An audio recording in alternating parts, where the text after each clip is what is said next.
Okay guys, dah nak habis lah. Tinggal 4 lubang lagi. Lubang nombor 6, distance 353, indeks 9 puak Lebih kurang main di lubang ini street sahaja. Sebelah kanan ada bunker, kita disarankan attack pokok yang besar. Jadi senang untuk kita approaching green nanti. Tak ada masalah. So, fairway terbentang luas. Kita nak mencari fairway Bekol, tak payah force. Kuasai perasaan menjadi itu guys. Okay, come on. One good shot. Manis satu dulu. Ya lah. Tu, center. Jahat lah hari ni.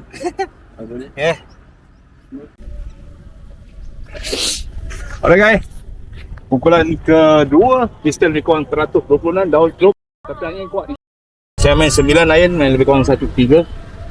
Letak saya onkan dengan baik. Tetik green macam ke bawah sikit. Belah kanan green ada bunker, belah kiri pun ada bunker. Green memanjang ke belakang. So saya harap pukulan saya menjadi kali ni. One good shot, good impact. Manis tu. Alright, one good shot.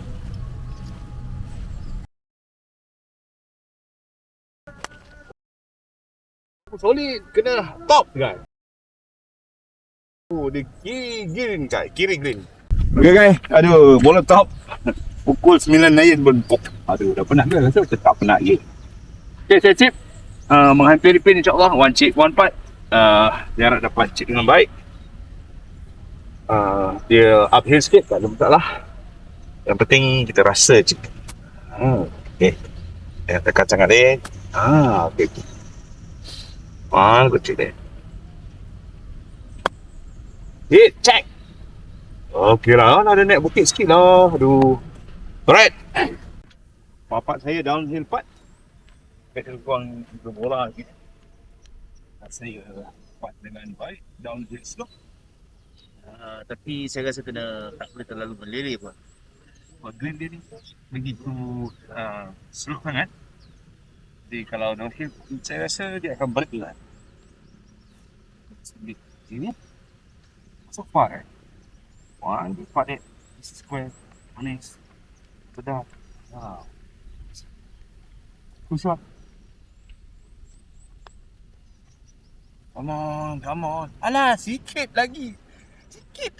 Korang kiri lagi kat Bogey Right. Manis, game, datangkan berita.